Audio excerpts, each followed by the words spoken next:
할렐루야. 내일 비가 온다고 그래서 그런지 저도 막 눈꺼풀이 무겁고 막 이렇게 다리에 쥐도 나는 것 같고 막 이러는 걸 보니까 기도를 하고 이렇게 하면서 아이고, 우리 권사님들은 얼마나 힘드실까 이런 생각이 드네요. 그렇지만 또 이 또한 이런 고통, 통증, 또 아픔 이런 것 또한 살아있음에 느낄 수 있는 것이지 뭐 죽으면 뭐 그런 거 다시 느낄 수 있는 기회가 있겠습니까?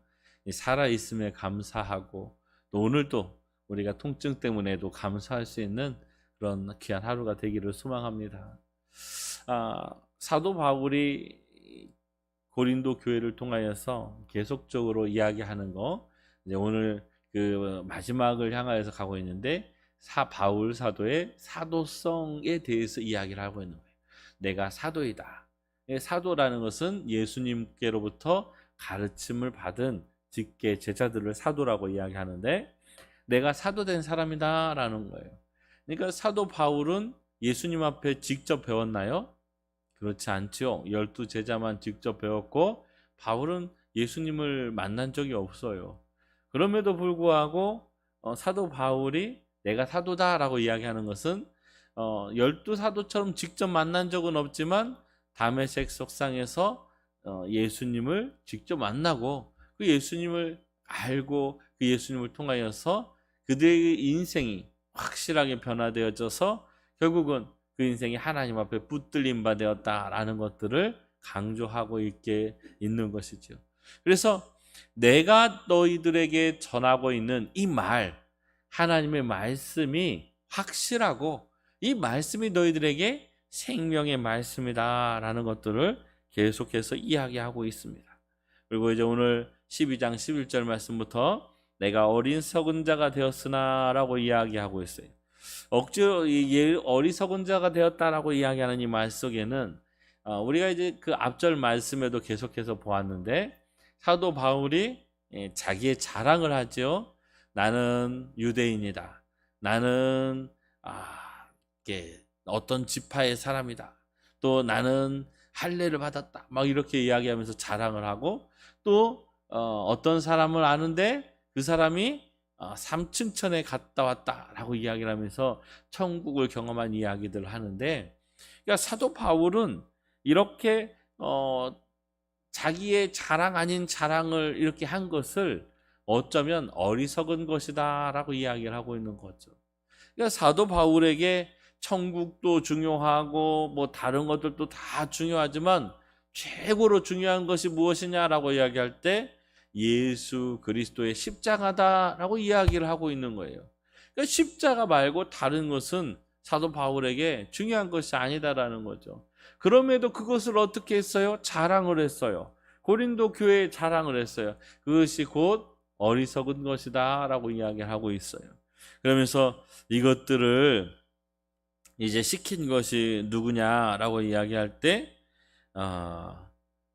고린도 교회 교인들이다. 그러니까 내가 어리석은 사람이 될 수밖에 없도록 만든 것이 너희들의 책임이다라고 이야기를 해요. 그러니까 고린도 교회가 딱 반석 위에 든든한 반석 위에 딱 말씀 위에 서가지고 거짓 사도들이 와서 아무리 흔든다 할지라도 흔들리지 아니하였다면 어떻게 되겠어요? 뭐 사도 바울이 이렇게 구구하게 편지를 쓸 서신을 보낼 이유가 없었겠지요. 그러나 사도 바울을 헐뜯고 또 중상모략하는 그런 거짓 사도들을 통하여서 이 고린도 교회 백성들이 이 성도들이 변해가는 그 모습을 통하여서 사도 바울이 이 복음을 다시 한번 일깨워주는 편지를 쓰고 있기 때문에 너희들이 나를 어리석은 자로 만들었다라는 거예요. 그래서 계속해서 이야기하지만 내가 아무것도 아니나 지극히 크다는 사도들보다 조금도 부족하지 아니하다라고 얘기해요.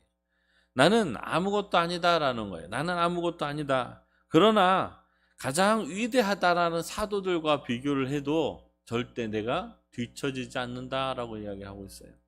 그러니까 12사도나 본인이나 그렇게 크게 내가 뒤처진다고 생각하지 않는다라는 것이죠.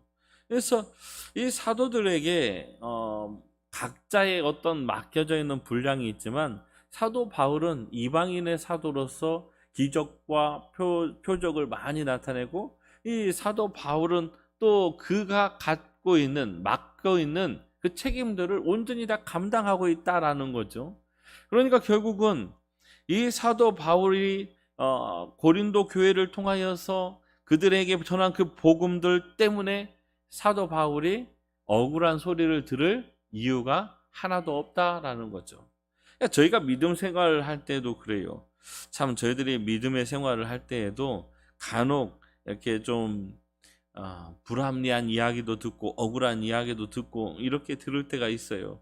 그러나 저희들이 제가 개인적으로 분을 내야 된다, 내가 싸워야 된다라고 이야기할 때가 있는데, 그때는 언제냐면 예수 그리스도를 이렇게 무참하게 짓밟는 이야기나 이런 것들에 대해서는 저는 강경하게 싸워야 된다고 생각을 해요.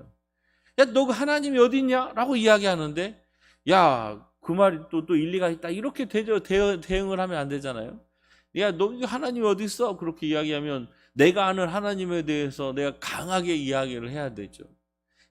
우리가 강하게 이야기하고 분을 내야 되는 데에는, 하나님의 영광을 나타내고 하나님의 의를 세우는 데에는 우리가 강하게 이야기를 하고 나타내야 되지만, 그렇지 않은 세상 일에서는 저희가 굳이 분을 내고 뭐 앞서가려고 하고 이렇게 할 필요가 없다라고 이야기를 할 수가 있겠죠. 그래서 오늘 13절 말씀에 또 내가 내 자신이 너에게 폐를 끼치지 아니한 일밖에 라고 이야기해요. 그러니까 사도 바울이 고린도 지역에 가서 복음을 전할 때 이 고린도 교회에서 뭐 생활비를 타거나 뭐 이렇게 사역비를 받거나 이렇게 한 것이 아니고, 본인이 직접 자비량으로 생활비도 벌고 자기가 직접 물질을 통하여서 자기 사역을 했다라고 이야기를 하고 있는 거예요. 그러면서 계속해서 이야기하는데, 내가 너희들에게 폐를 끼치지 아니하였다라고 이야기하는 거예요. 그것이 다른 교회보다 부족하게 한 것이라면 나는 너희들에게 공평하지 못하게 했다라는 거예요. 그러니까 다른 교회에서는 이렇게 사례비도 받고 생활비도 받고 사역비도 받았는데, 내가 너희들에게는 폐를 끼치지 않기 위해서 내가 전혀 받지 않았는데, 그것이 만약에 다른 교회하고 너희들에게 받아야 되는 것을 받지 않아서 공평하지 않았다면 내가 너희들에게 미안하다라는 거죠. 어떻게 보면 이 말씀 속에는 이 고린도 교회를 향한 풍조적인 그런 이야기라는 거예요. 야, 너희들에게 내가 다 주고 내가 너희들에게 무엇인가 해를 끼칠 것들도 전혀 하지 않았는데, 야, 내가 너희들에게 해를 끼친 것이 있다라면 다른 교회에서 받았던 것들을 너희들에게는 받지 않은 것이다 라고 이야기하고 있어요. 재정적인 부담도 전혀 주지 않았다라고 고린도 교회에게 이야기를 하고 있는 것입니다. 그러니까 저희들도 이렇게 그 사역을 감당하거나 우리 교회가 하나님 앞에서 서나갈 때 참 이런 부분들은 참 자랑스러운 부분들이기도 해요. 어제 어떤 교회, 이 가까운 교회 중에 가서 봤는데 예배당이 이렇게 있는데 불을 켰는지 안 켰는지, 형광등이 켜졌는지 안 켜졌는지 구분이 안 가는 거예요. 옛날 거 형광등으로 돼 있는데. 나중에 제가 그 목사님한테, 목사님 이거 제가 조금 부담하고 교회에서 좀 부담하고 해가지고 등을 좀 가시지요. 그랬더니 짬짬 하시더라고. 그래서 이제 어떻든 또 도움의 손길이 있어서 또 일부분을 이렇게 감당을 하겠습니다라고 이야기를 했더니, 이제 교회 안에서 얘기를 해가지고 하자라고 이야기를 해서 이제 어제 가서 등을 달고 왔거든요. 등을 다는데 어쨌든 힘써서 달고 왔어요. 그런데 가서 이야기를 하다가 보니까 재정적으로 되어지지 않으니까 어떻게 해요? 여기서 조금 후원받고 저기서 조금 후원받고 여기서도 조금 후원받고 이런 후원들이 있더라고요. 물론 저희들이 뭐 받아서 넉넉해지면 좋겠죠. 그러나 그렇게 후원을 받는다고 해서 교회가 절대로 넉넉해지지는 않거든요. 그러니까 저희 교회를 보면서 저는 저희 교회 우리 성도님들을 보면서 야, 참으로 힘들게 억척같이 하고 이렇게 교회를 잘 세워가는 일에 정말 대단하다라고 이야기를 해요. 그래서 제가 그 목사님에게도 우리 성도님들은 정말 최선을 다해서 하셔서 저희가 막 선교도 하고 구제도 하고 나눔도 하고 이렇게 자발적으로 한다. 우리는 이렇게 뭐 지원받는 거 하나도 없다라고 이야기를 했더니 그래요 하면서 놀라시더라고요. 그러니까 우리가 하나님의 일들을 감당할 때 누군가 것을 받아가지고 뭘 하려고 하는 것이 아니라 나의 것을 내어놓고 하나님 앞에 내 것을 가지고 헌신하고 봉사하는 것이 너무 중요하다라는 거예요. 사도 바울이 자기가 스스로 복음의 사역을 하면서 그 복음의 사역을 위해서 스스로 재정을 충당하였던 그런 일들을 이야기하면서 또 얼마나 당당하게 이야기하는가라는 것들을 저희가 볼 수가 있죠.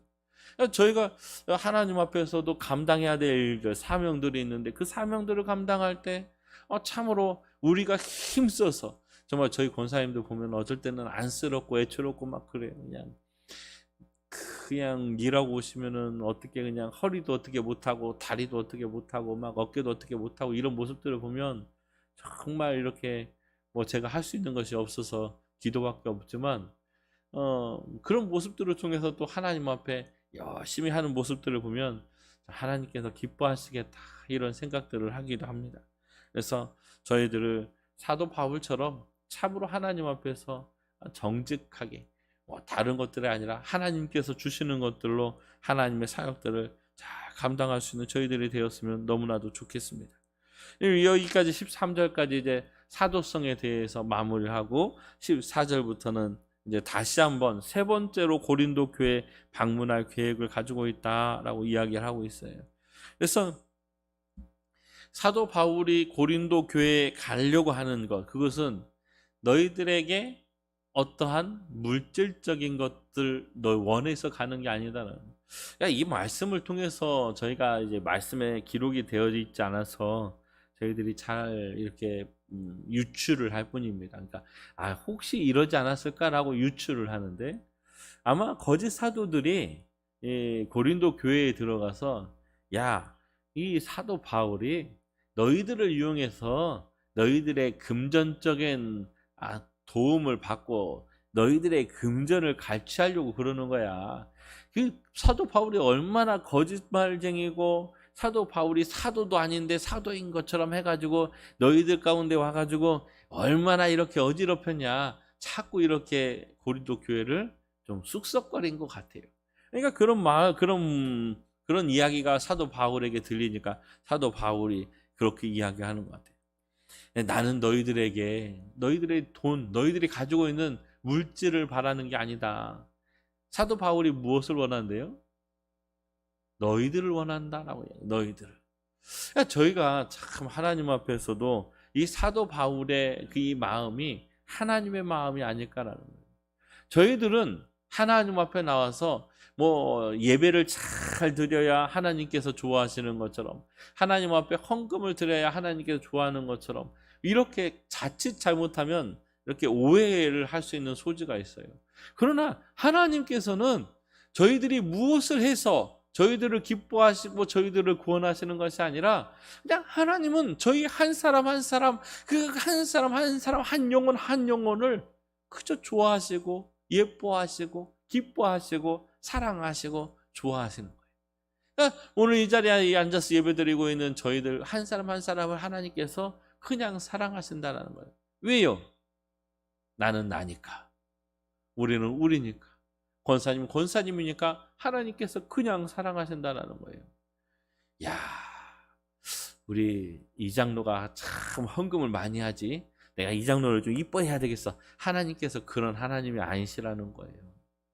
그냥 우리가 하나님 앞에 물질을 드리고 헌금을 하는 것은 내가 가만히 생각을 해보니까 참 하나님께서 나에게 주신 것이 많고 하나님께서 나를 사랑하시는 것이 너무나도 많고 하나님께서 나에게 베푸신 은혜가 너무나도 많으니까 내가 다른 것 정말 내 생명이라도 드려야 되겠지만 우리가 하나님 앞에 드릴 수 있는 것이 내가 가지고 있는 내 물질밖에 없고 내 시간밖에 없기 때문에 하나님 앞에 헌금을 드리고 시간을 드리는 것, 그렇게 드리는 것을 하나님께서 더 기뻐하신다라는 거예요. 감사가 함께 있는 헌금과 우리의 시간과 우리 헌신과 우리 봉사를 하나님께서 기뻐하시지 않겠는가라는 것이죠. 그래서 우리는 하나님 앞에서 무엇을 하나님께서 요구하시는가라는 것에 항상 집중할 수 있는 은혜가 있어지기를 소원합니다. 그래서 14절, 15절을 통하여서 사도 바울이 고린도 교회, 내가 너희를 너무 사랑한다. 내가 너희를 너무 사랑하는데 너희들은 나에게 무엇을 주겠느냐라고 이야기하죠. 사랑을 좀 주면 안 되겠니? 라고 이야기하는 거예요. 내가 너희들을 정말 많이 사랑하는데 너희들도 나를 좀 사랑해 줘야 되지 않겠느냐라고 이야기해요. 네, 하나님께서는 에덴 동산을 창설하시고 출애굽기를 통하여서 또 왕정 시대를 통하여서 이 마태복음, 사복음서와 지금 이 시대 성령 시대에 이르기까지 하나님께서는 동일하게 저희들을 사랑하고 계세요. 동일하게 저희들에게 은혜를 주시고 계세요. 그 은혜 가운데 하나님이 주시는 그 은혜를 저희들이 좀 잘 깨닫고 그 은혜 가운데 감사가 넘칠 수 있었으면 좋겠어요. 그 감사가 하나님을 사랑하는 사랑으로 드려지기를 소원합니다. 그래서 우리가 살아가면서 오늘도 하나님 앞에 하나님 사랑합니다. 하나님 감사합니다. 하나님 좋아합니다. 이렇게 좀 고백할 수 있는 저희들의 입술이 되어졌으면 좋겠어요. 제가 저희 아버님하고 사이가 굉장히 서먹서먹한 사이였어요. 왜 그랬을까요? 저희 아버님이 굉장히 성격이 엄하시고 불같으신 분이었어요. 그러니까 가까이 갈 수가 없었어요. 그냥 가서 뭔 이야기를 하면은 막 이렇게 하시니까 가까이 갈 수가 없었어요. 지금 이렇게 저희 아버님을 보면서 야, 그 분을, 그 성을 어떻게 저렇게 참고 사실까라는 생각을 해보는데 저희 아버님을 보면서 야, 예수 믿으면 이렇게 변하는구나 이런 생각을 하거든요. 그러니까 저희 아버님하고 이렇게 이야기를 하다 보면은 예수 믿는 것도 확실하고 천국도 확실하고 다 이야기를 하세요. 이게 반응을 하시거든요. 그러면서 그 옛날 생각들도 이렇게 떠올려보고 그렇게 하면 야, 정말 이렇게 사람이 변할 수도 있구나 이렇게 생각이 되어져요. 그런 그 생각들 중에서 참 저희가 하나님 앞에서 그렇게 주신 그 은혜들, 그 사랑들을 어떻게 감당할 수 있을까 참 이런 고민들을 해보게 되는데 제가 저희 아버님에게 아버지 사랑합니다라고 안 아프실 때 이야기를 해본 적이 없는 것 같아서 참 마음이 아팠어요.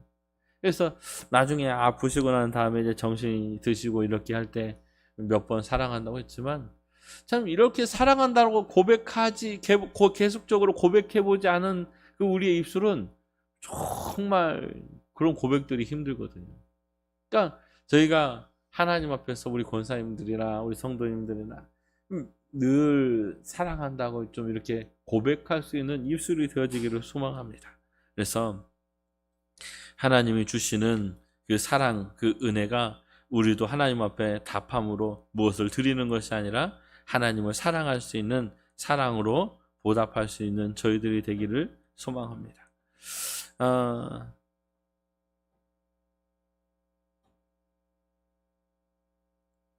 좀 넘어가서 말씀을 보도록 하겠습니다. 이제 오늘 말씀 중에 이렇게 이야기합니다.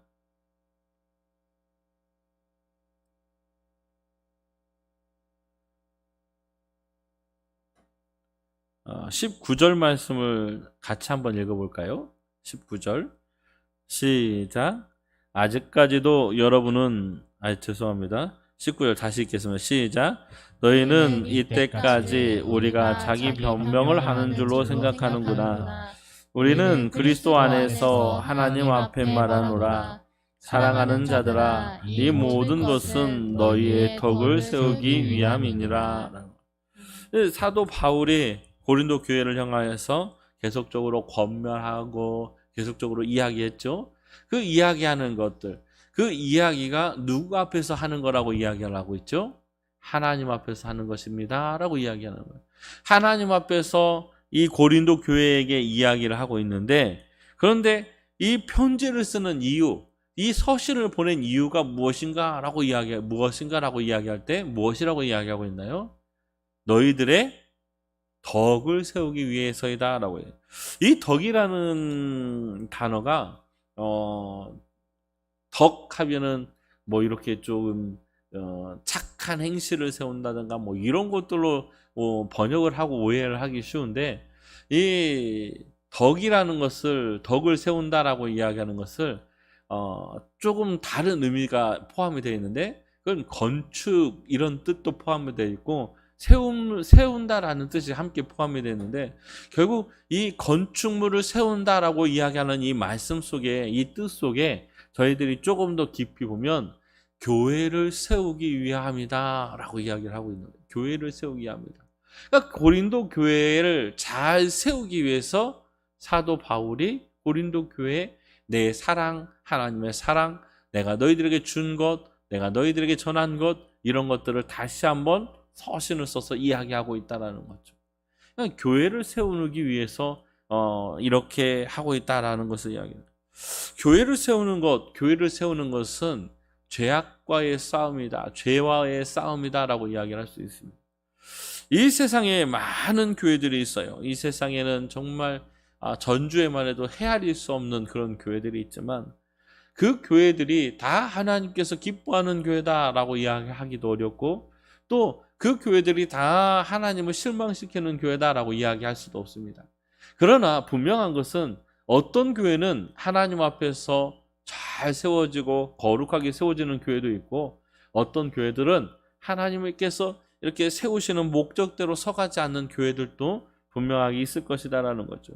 그러나 어떤 교회가 하나님께서 세우고자 하는 교회인가라고 이야기할 때, 하나님께서 거룩하다라고 이야기할 수 있는, 우리가 하나님 앞에서 죄와 처절하게 싸워나가는 그런 영적인 치열한 싸움을 싸우는 교회가 하나님께 합당한 교회가 아닌가라는 거죠.